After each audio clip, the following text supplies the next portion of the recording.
مگر یہ ہے کہ اگر ہم اس طرح کریں کہ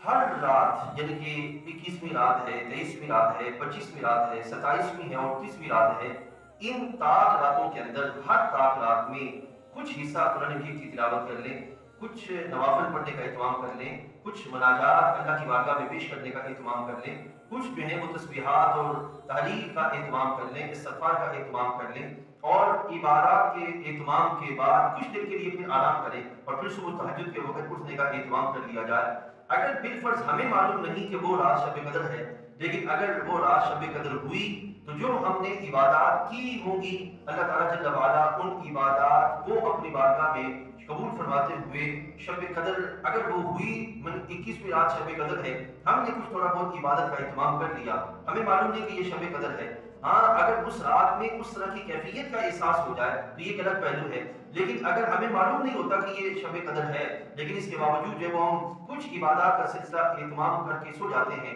تو امید ہے اللہ تعالیٰ ہمیں شب قدر کی برکتیں ہی نصیب فرما دے گا، اور شب قدر ہی جو ہے وہ ہمیں اس کی جو جزا ہے وہ اللہ تعالیٰ جل وعلا ہمیں عطا فرما دے گا۔